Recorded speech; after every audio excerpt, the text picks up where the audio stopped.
welcome. I am thrilled to be here. I live in Sonoma County, and it took me about an hour and 45 minutes to drive to Upper Lake yesterday. And when I left Sonoma County, it was gray and rainy. And when I got up here and turned off the 101 after Ukiah, crossed the Lake County line, and there was this big, beautiful rainbow welcoming me to Lake County. And I started thinking to myself, when was the last time I was here? And I was shocked to realize it was 2007. That's really, really bad. 10 years is too far. And then I had a great dinner last night. I got to taste, I think, 12 different Lake County wines, and they were all absolutely delicious with really, really good food, too. And so I went back to my hotel last night, the Tall Man, which is so beautiful. I called my husband and I said, Mike, instead of doing a weekend getaway to Monterey or Mendocino, guess where we're coming? So we'll be back up here again in a few months because it is so absolutely beautiful. And I want to thank you and thank Deborah for inviting me to come today and talk to you about the preferences of American wine consumers. This is actually a survey we've been doing at Sonoma State University in the Wine Business Institute now for the last 3 years. And we go out and we let me find my little clicker here. We go out and we, let's see. Is it turned off? Let's see. Okay. Oh, thank you. Okay, I'm still not getting this thing to move. It's not on apparently. Well, while somebody's coming up here, maybe I can, I'll talk a little bit about this, the survey. There we go. We always try to get over 1,000 different wine consumers across all 50 states. There we go. And so what I'm going to do today is I'm going to give you sort of the high-level results of the survey, and then we'll end with implications for Lake County and your wineries here. So we launched this in May of last year, and we'll probably do another one in May or June of this year. And we use a company called Survey Sampling International, who does objective household survey data. And we ended up with 1,081 wine consumers from all 50 states. We were trying to get a representative sample, so we obviously have more wine consumers who live in states that consume more wine, such as California and New York, Texas, Florida, and so forth. And as I mentioned, this is the third year we've done this. And so in this representative sample, we ended up with about 58% women and 42% men, which is pretty much the national average for wine consumption.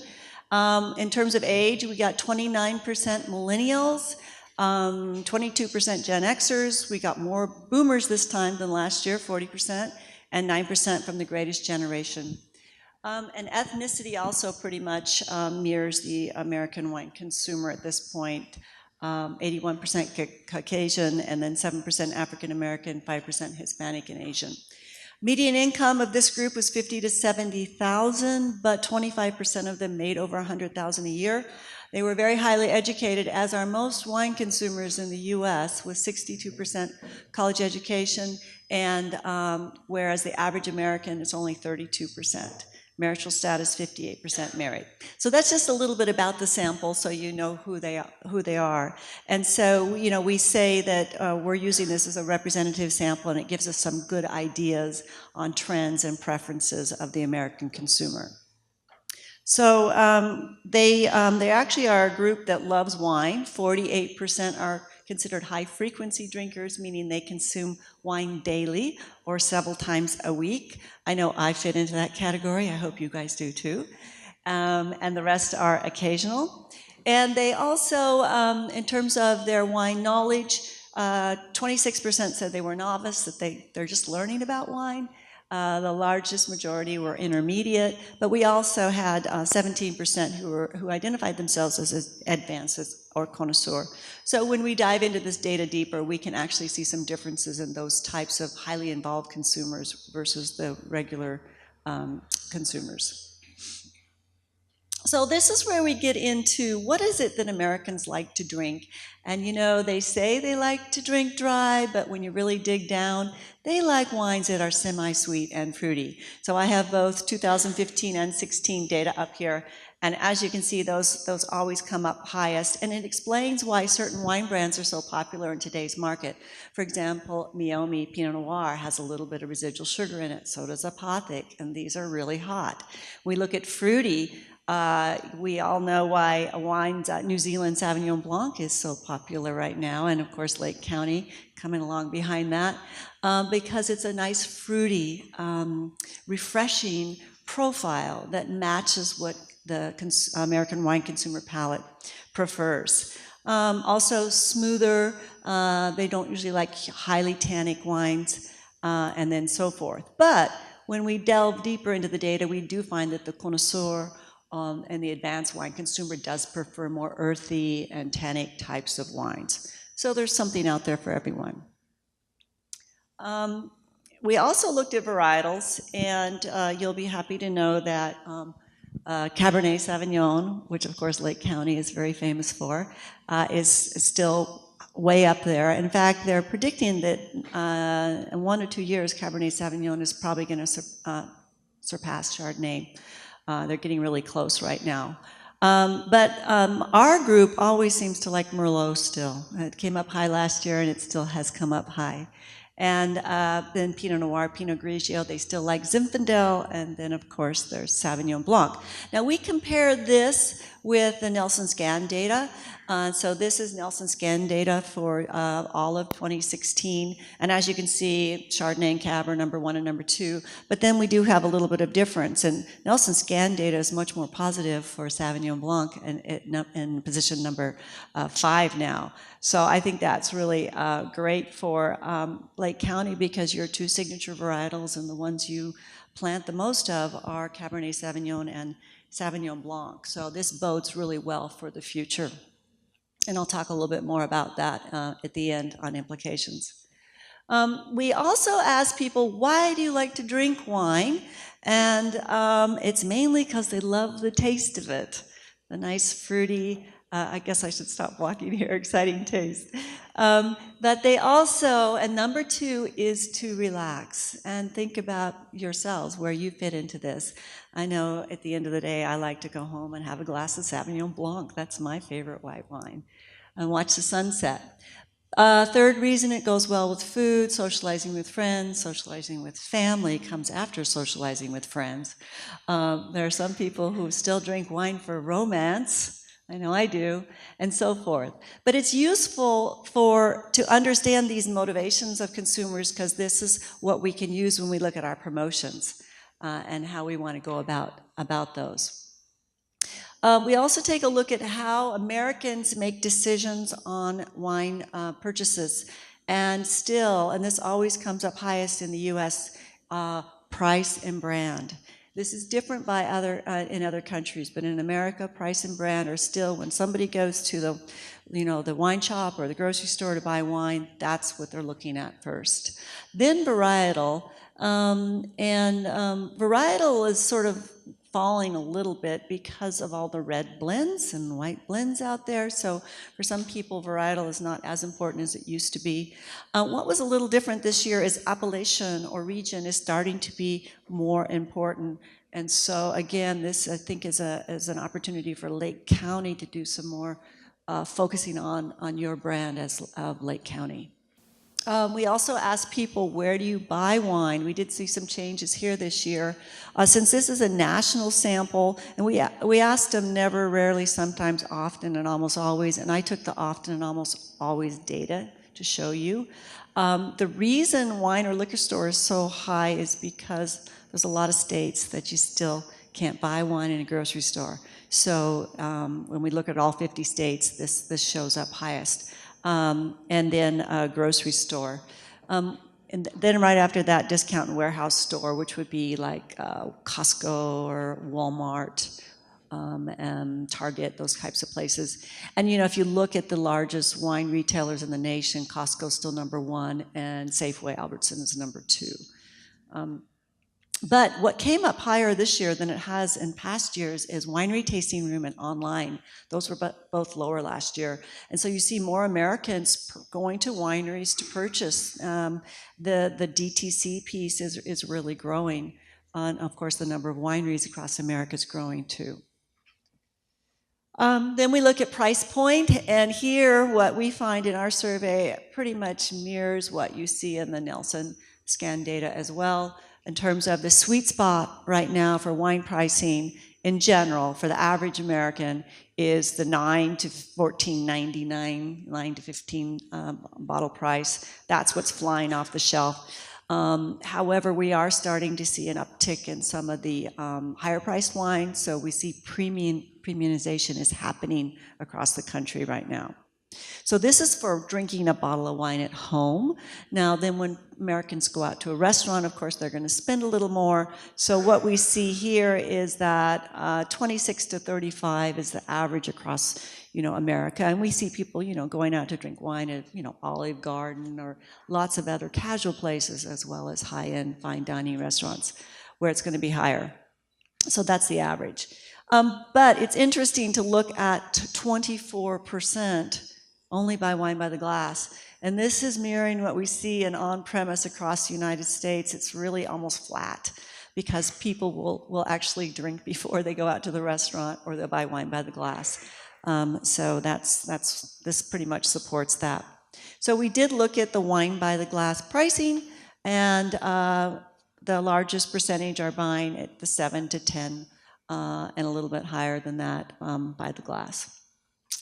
So a new question we asked this year, because premiumization is happening in America, is I wanted to know how many people were buying luxury wines. And so the definition of luxury wine is over 50. And we were shocked. I was shocked when I got the results back showing that 44% have bought luxury wines. But then we dove even deeper. Over 100, 19%. Over 200, 5%, and over $1,000 a bottle, 2%, which was about 21 people, because we had 1,081 81 people in the sample. So we then said, why? Why are you spending this kind of money on wine? And this is what we got. So a lot of it's for a special occasion, to celebrate something. Some people just said, I'm buying this expensive wine for myself to enjoy, for a gift, and then, of course, for those who collect wine for their cellar. So that was interesting to see these results. And we're starting to do a lot more research in the luxury wine segment now at Sonoma State, because we've been asked to do so by a lot of the wineries. We look at social media, of course, because this is growing every year. Wine drinkers have always been pretty active in social media. Facebook always tops the social media usage charts for wine drinkers. But what's different now is YouTube is number 2. It used to be Twitter. Sorry, Trump, but YouTube is ahead, and for wine drinkers anyway. And then you can see the rest of them there. I won't go through all of them. But what was more important is what they're doing on social media regarding wine. And so we asked them, do you ever use social media to talk about wine? And so we found that this is mainly what they were doing, using it for searching about wine along social media, like on Facebook or YouTube, discussing wine with their friends. We see a lot of that. I see a lot of that with my friends, discussing wine on Facebook, for example, or Instagram, asking friends for wine recommendations, and then looking at winery web or fan pages. So this is how they're using social media for wine. And the other aspect we always look at is mobile commerce. As you know, buying things off your cell phone, your smartphone, is now one of the fastest growing categories. And I don't know about you, but I've bought wine on my cell phone several times, because I'll get a great email of a great deal at a wine shop or a winery, and I'll just go click and buy it. And so it's especially growing amongst the millennials. They like to purchase this way. And so this whole area is expected to grow an additional 48% to 90 billion by the end of this year. So we asked them, do you, check all that applies, have a smartphone? So 80% said they did. Last year it was actually higher, but I had more millennials in last year's sample, so that probably explains that. I have to stop and tell a quick joke. You guys have all heard of the Maslow's hierarchy of needs, the pyramid. They say with millennials, there's a whole new bottom level, and that's Wi-Fi. Wi-Fi it's more important than food or shelter, Wi-Fi. So anyway, definitely millennials all have smartphones. But this is interesting. They're using their smartphones, and I know I am too, to check wine prices all the time. You go to a restaurant, you're like, okay, how much does this really cost? Or you might be in a grocery store or sale or something like that, and you're trying to see how much the winery is selling it for. And then 15% are using wine apps. We see wine app usage climbing each year. So then we ask them which wine apps you're using. Their favorite is Wine Searcher. How many of you have Wine Searcher on your smartphone? Not many of you. Okay, it's a great app. Just put it on and you can check prices all over the world. You can check to see where your wine is offered. It shows all the retail places that you can buy your wine. And it's a free app. Vivino's number 2, and then Hello Vino and Delectable are tied at number 3. So these are interesting apps because they'll actually feature your brand, and some of them will actually do it for free. So we also added another question this year on innovative packaging, because we see so much innovation finally happening in the wine industry, and this is exciting. So we asked them, what is your opinion of some of the following packages for wine? Yes, sometimes, or no way. And it may not surprise you that screw cap is got a huge acceptance now amongst Americans, almost 90%. If you remember, think back to 10 years ago, how Americans, it was about 20% then. Americans were resistant to screw caps because they perceived it to be cheap. But now everybody seems to have accepted it, and it's certainly a lot easier to open. And I love screw cap on a chilled Sauvignon Blanc. Single serving, boxes, pouches, and what blew me away was that 20% are like, yay, cans. I just bought my first canned wine from Oregon, a Pinot Noir the other day, and I tried it. It was fun, you know. I would take it to the beach. It's that kind of wine. You guys doing canned wine in Lake County yet? It was something to think about. Okay, so last thing we asked people that was different this year is we asked them about labeling. This is actually something that's a lot of research has been done on. So we made up a fictional winery called Le Perchal Winery. And we created a traditional label with a chateau on it. All of them were Cabernet Sauvignon for Napa, same vintage. Then we created more of a modern label, and then we created sort of a fun label with peacocks. I think that's a beautiful label, but guess what? Only 13% of the American population like that label. So what we see as that more of a traditional label does seem to be a preference, and when consumers go to purchase something off the shelf, if they're trying to buy a fine wine, that's often what they look for. And this has been validated in studies around the world. People seem to prefer this style, even though they're open to innovative packaging for other occasions, like, you know, going to the beach or something. So to conclude, I wanted to provide you with some implications for wineries, and then I'll specifically conclude with implications for Lake County. So basically what I did is I used the 5 Ps of marketing. So starting with product, I think as you move forward, I think wineries are already doing this in Lake County, but making sure that you're producing products that are crafted to match taste. So especially at the low end. Now your high-end reserve wines, you want to target those at the connoisseurs. So earthiness and tannins are fabulous. But at the, the everyday average level, $9 to $15 level, fruity, smooth, and maybe even a little sweet, okay? Put a little more residual sugar in that Petit Syrah. Promoting, definitely focusing on messages of the wine tastes good, relaxation, and the social benefits of wine. And any kind of, it could be social media, or it could be videos, or whatever you're creating for your promotion. Adopting social media platforms to interact with your consumers. And then considering wine apps, because the wine apps are growing, and again, a lot of them will feature your product free of charge. I already talked about pricing.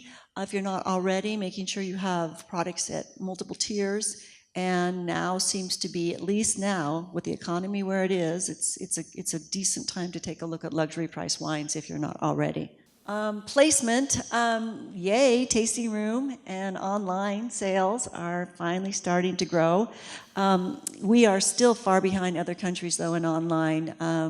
China is the largest online. They sell 20% of their wine online. And I have a picture of some Chinese girls at the last Singles Day in China. They sold more wine in one day, that's November 19th, online than they did the rest of the year. I mean, it's just amazing amount of wine that's sold over there. And they say what's happening there is going to start happening here sooner. France and the UK also sell a lot more wine online than we do. So keep that in mind. Get ready for it. If you're not already selling in wine and liquor stores outside of California, consider that too, working with your distributor, because of so many states that can't buy in grocery stores.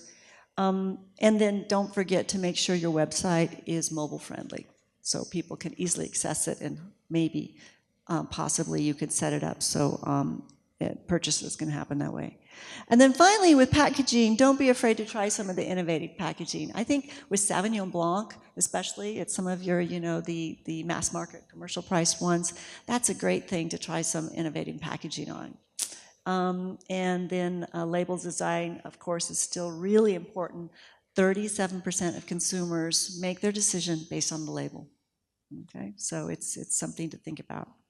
So just to focus on Lake County then, what I was thinking is, I remember, and you probably remember too, in the early 2000s, Lake County was really well known across the United States. I used to travel a lot, and there wasn't a restaurant that didn't have some of your brands, like, remember the Quinac Petit Syrah and the Jed Still Chardonnay. It was pervasive, and everybody knew Lake County back in the early 2000s. And I'm not exactly sure what happened, but maybe it was the recession or whatever, but after a while, people didn't hear about Lake County as a brand as much. And now I think that's changing.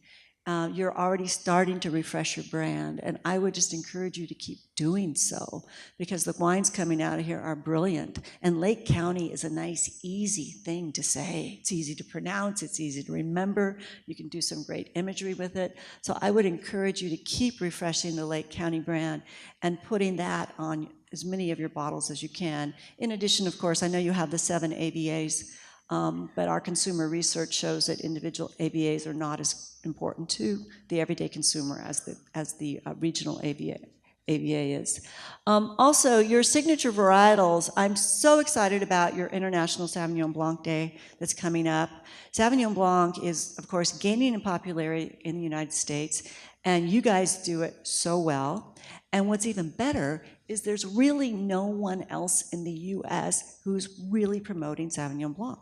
Now, of course, New Zealand's done an incredible job. Sancerre, Loire Valley, Bordeaux Blanc, which is Sauvignon and Semillon, but this is a great opportunity. I'm surprised nobody else has really done it before. So I think jumping on this bandwagon and really, really promoting Sauvignon Blanc along the whole continuum, the everyday entry price Sauvignon Blanc that's fun and fruity, all the way to the more sophisticated, is a great strategy. The other thing is your Cabernet. The secret is out, especially in California, that a lot of the top wines coming out of Napa and Sonoma have Lake County Cab in them. And so I would keep fanning the fires of that secret, making sure everybody hears that, and using it to capitalize on your wines and doing more of your own branding. doing some more big, famous, serious cabs, because I think the timing is right for that, and really emphasizing Lake County.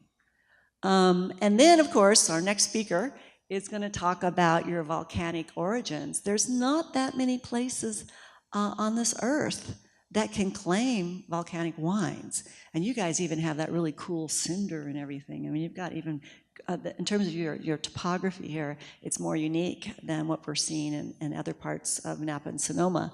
So emphasizing that as a differentiation factor, I think is going to be really useful for you. So I'm excited for you. I can't wait to come back and spend some more time up here with my husband. And he loves to golf, so I need some golf tips too, okay? Where to go. All right, thank you so much for your time.